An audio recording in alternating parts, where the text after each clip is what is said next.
আসসালামু আলাইকুম, hello everyone.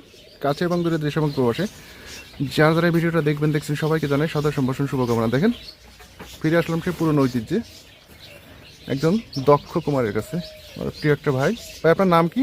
Satyaranjan পাল। আচ্ছা, আপনি এটা কতদিন ধরে করেন? আমার 50 বছর করছি। 50 বছর?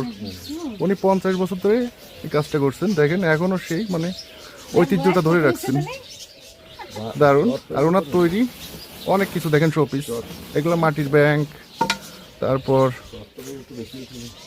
মিট পাত্র, ফুলের টবও আছে না?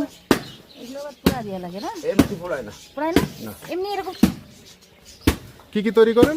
ব্যাংক, টব, শোপিস, কাপ না? এগুলো কেমন প্রাইস? বড় ফুলদানি 100 টাকা। 100 টাকা, তাও তো কম আছে, অনেক কম। আর এই কাপগুলো? কাপ হলো একটা 30 টাকা, আর 4 নিলে 100 টাকা। আচ্ছা আচ্ছা, কাপ কি এমনি শোপিস হিসাবে না? না, ব্যবহার করবেন 3 দিন পরে। ও, ব্যবহার করা যাবে? 3 দিন পরে। আচ্ছা আচ্ছা আচ্ছা আচ্ছা, মাশাআল্লাহ, দারুণ তো। সেগুলো দেখেন কত, এইগুলোর একদম রিজনেবল প্রাইস, মানে এক একটা 25-30 টাকা মাত্র পিস।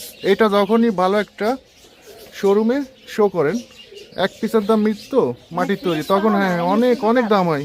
পার পিস দেখা গেলো 100-150 টাকা করে হয়ে যায় অলরেডি, ঠিক না? আমরা নিজেরা বানাইতে একটু দাম কম দিচ্ছি, একটু না অনেক কমে। তো ধন্যবাদ দাদা। কারাগার ব্যাপার তো। দেখি যাওয়ার সময়